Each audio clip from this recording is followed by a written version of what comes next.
नमस्कार, शब्दसाची विंध्य के समाचार बुलेटिन में आपका स्वागत है और मैं हूं आपके साथ प्राची अंबर। शुरुआत करते हैं हेडलाइन से। रीवा में सड़क हादसे में हुई महिला की मौत। रीवा में नशे के विरुद्ध हुआ नमो युवा रन का आयोजन। रीवा में खुलेगा एमपी का दूसरा mother milk bank. CM helpline निराकरण में रीवा जोन को मिला ए ग्रेड। रानी तालाब मेले को लेकर सजग हुआ रीवा प्रशासन। रीवा में ताम्रकार नवयुवक मंडल ने की मंदिरों की सफाई। रीवा सड़क हादसे में पत्नी की मौत, पति गंभीर। रीवा नगर निगम क्षेत्र में जगह जगह लगा रहता है कचरे का ढेर। पंजाब बाढ़ पीड़ितों के लिए रीवा से भेजी गई मदद।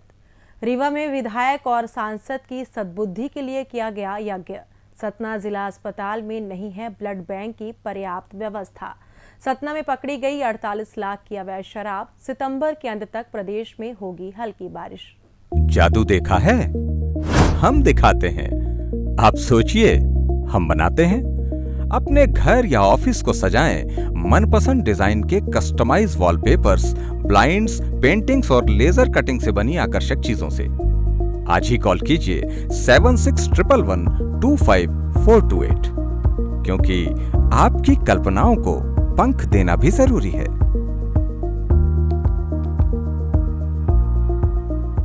अब खबरें विस्तार से।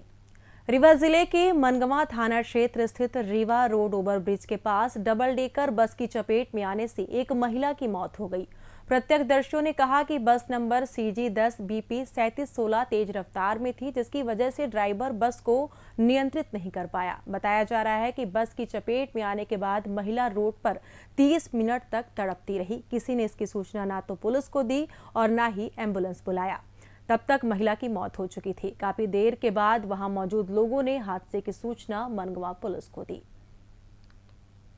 एमपी के उप मुख्यमंत्री राजेंद्र शुक्ल ने रविवार को रीवा में नमो युवा रन को हरी झंडी दिखाई। इस अवसर पर उन्होंने कहा कि युवाओं को स्वस्थ, नशे से दूर रहने तथा तनाव मुक्त जीवन जीने का संदेश देने के लिए यह युवा रन आयोजित की गई है। उन्होंने युवाओं का आह्वान करते हुए कहा कि देश को आगे ले जाने में अपनी सहभागिता निभाएं। रीवा शहर में आयोजित नमो युवा रन एनसीसी ग्राउंड से आरंभ होकर शहर के विभिन्न मार्गों से गुजरती हुई एनसीसी ग्राउंड में ही समाप्त हुई। उप मुख्यमंत्री शुक्ल भी नमो युवा रन में शामिल हुए। कार्यक्रम में सांसद जनार्दन मिश्रा, मनगवा विधायक इंजीनियर नरेंद्र प्रजापति, जिला अध्यक्ष वीरेंद्र गुप्ता सहित जनप्रतिनिधि, अधिकारीगण एवं बड़ी संख्या में युवा शामिल हुए। रीवा के श्यामशाह मेडिकल कॉलेज से संबद्ध शासकीय गांधी स्मारक चिकित्सालय में इंदौर की तर्ज पर प्रदेश का दूसरा मदर मिल्क बैंक जल्दी खुलने जा रहा है। राष्ट्रीय स्वास्थ्य मिशन के सहयोग से गांधी स्मारक चिकित्सालय में बनने वाले मदर मिल्क बैंक का काम लगभग पूरा हो चुका है। बता दें कि मदर मिल्क बैंक में जहां मां के दूध को एक नियमित टेम्परेचर में स्टोर किया जाएगा, वहीं दूध का इस्तेमाल उन बच्चों पर किया जाएगा जिन्हें किसी वजह से मां का दूध नहीं मिल पाता है। बता दें कि रीवा के शासकीय गांधी स्मारक चिकित्सालय के बच्चा वार्ड में हर साल हजारों की संख्या में एडमिशन होते हैं, जहां ज्यादातर बच्चों को मां का दूध नहीं मिल पाता, जिसके चलते ऐसे बच्चों में कुपोषण का शिकार होने की संभावना बढ़ जाती है। मदर मिल्क बैंक की मदद से ऐसे बच्चों को मां का दूध उपलब्ध कराकर उन्हें कुपोषण का शिकार होने से बचाया जा सकेगा।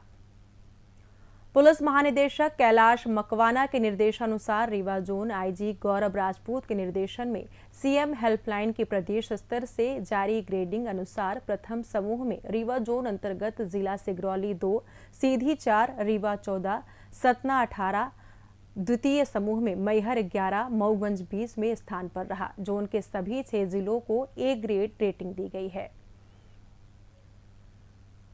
रीवा कलेक्टर प्रतिभा पाल ने पुलिस अधीक्षक और जिला सेनानी होमगार्ड्स को मां काली मंदिर, रानी तालाब मंदिर में सुरक्षा की समुचित व्यवस्था के निर्देश दिए हैं। कलेक्टर ने कहा कि मंदिर में 22 सितंबर से आरंभ हो रही नवरात्रि में विशाल मेला आयोजित किया जाता है। यह मेला 2 अक्टूबर तक जारी रहेगा।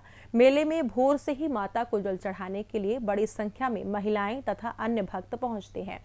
मेला परिसर में वाहनों की पार्किंग और यातायात प्रबंधन के साथ पर्याप्त संख्या में पुलिस बल तैनात कर सुरक्षा की समुचित व्यवस्था करने की बात कही गई है। साथ ही दुर्घटना से बचाव के लिए गोताखोर एवं अन्य जवान भी तैनात करने के निर्देश दिए गए हैं। सोमवार से देश भर में शारदीय नवरात्रि की शुरुआत हो रही है। रीवा में भी नवरात्रि को लेकर शहर के सभी देवी मंदिरों में साफ सफाई का काम शुरू हो चुका है। इसी कड़ी में ताम्रकार नवयुवक मंडल द्वारा रीवा शहर के फूलमती माता के मंदिर प्रांगण की सफाई का कार्य किया गया। ताम्रकार समाज के युवा मंडल के अध्यक्ष उमेश ताम्रकार का कहना है कि अब से हर रविवार एक मंदिर की सफाई करने का निश्चय किया गया है। उन्होंने कहा कि प्रत्येक मंदिर की साफ सफाई करना हमारे लिए गर्व की बात है। रीवा जिले के रायपुर करचलियान थाना अंतर्गत सीतापुर मोड़ के पास शनिवार शाम 6 बजे बाइक से घर लौट रहे पति पत्नी आवारा पशु से टकराकर घायल हो गए। गंभीर अवस्था में दोनों को संजय गांधी अस्पताल में भर्ती कराया गया, जहां उपचार के दौरान महिला रन्नू कोल निवासी ग्राम खीरा की मौत हो गई, तो वहीं पति रोहित कोल का इलाज चल रहा है। घटना के संबंध में परिजनों ने बताया कि रोहित पत्नी को लेकर ससुराल गया हुआ था, जहां वह शाम को घर लौट रहा था। जैसे ही वह सीतापुर मोड़ के पास पहुंचा, आवारा पशु से टकरा गया। हादसे में पत्नी के सिर पर गंभीर चोट आई थी। पुलिस ने मर्ग कायम कर शव को परिजनों को सौंप दिया है। रीवा नगर निगम के स्वच्छता रैंकिंग में टॉप 5 में शामिल होने के बाद अब स्वच्छता के हाल बेहाल है। शहर में जगह जगह कचरे के ढेर लगे हुए हैं। शहर के उपरहटी, बिछिया सहित कई मोहल्लों में कचरे के ढेर लगे रहते हैं, जिससे दुर्गंध फैलती है। साथ ही बीमारियों का भी खतरा बना रहता है।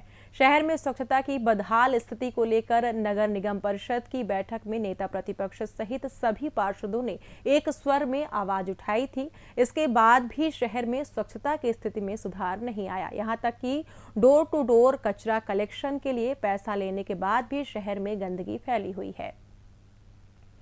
रविवार को शाम 6 बजे रीवा शहर के बाबा घाट से एनजीओ आवाम फाउंडेशन द्वारा मिशन फॉर पंजाब के तहत पंजाब के बाढ़ पीड़ितों के लिए खाद्य सामग्री रवाना की गई। डिप्टी सीएम राजेंद्र शुक्ल ने खाद्य सामग्री से भरे 2 ट्रकों को हरी झंडी दिखाई, जिसके बाद सामग्री रीवा से पंजाब के लिए रवाना हुई। बता दें कि हाल ही में पंजाब में आई बाढ़ से भयंकर तबाही मची थी, जिसके चलते राज्य के कई जिलों में जान माल का भारी नुकसान हुआ। बाढ़ से कई लोगों की गृहस्थी उजड़ गई, जिसे देखते हुए आवाम फाउंडेशन द्वारा पीड़ितों को मदद पहुंचाई गई है। रीवा शहर के कोठी कंपाउंड में एनएसयूआई द्वारा त्योथर विधायक सिद्धार्थ तिवारी और सांसद जनार्दन मिश्रा के बयान पर उनकी सद्बुद्धि के लिए यज्ञ किया गया। एनएसयूआई जिला अध्यक्ष पंकज उपाध्याय ने कहा कि कुछ समय पहले अपने बहन की शादी में पिता की अनुपस्थिति में दिग्विजय सिंह को पिता तुल्य मानने वाले विधायक सिद्धार्थ तिवारी ने हाल ही में अपने विधानसभा में एक कार्यक्रम के दौरान पूर्व मुख्यमंत्री दिग्विजय सिंह को मौलाना दिग्विजय सिंह कहकर संबोधित किया। यह टिप्पणी मुख्यमंत्री का खास होने के लिए की गई। यह टिप्पणी न केवल आपत्तिजनक है, बल्कि दिग्विजय सिंह और उनके गुरु रहे पंडित श्रीनिवास तिवारी का भी अपमान है।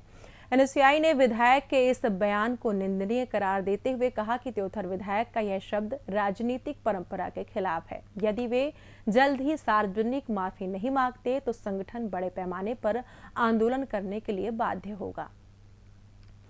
प्रधानमंत्री नरेंद्र मोदी के 75वें जन्मदिवस के अवसर पर शुरू हुआ सेवा पखवाड़ा का हिस्सा बनते हुए देश भर में रक्तदान शिविरों का आयोजन जारी है, लेकिन सतना जिला अस्पताल प्रबंधन ने भाजपा नेताओं को फिलहाल ब्लड डोनेट करने से मना कर दिया गया है, क्योंकि सतना जिला अस्पताल के ब्लड बैंक में मात्र 400 यूनिट ब्लड सुरक्षित रखने की क्षमता है और 400 यूनिट ब्लड मात्र 2 दिनों में ही डोनेट हो गया। अब ब्लड डोनेट करने वाले भाजपा नेता परेशान हैं कि वे अपना रक्तदान कर सेवा पखवाड़ा कैसे मनाएं।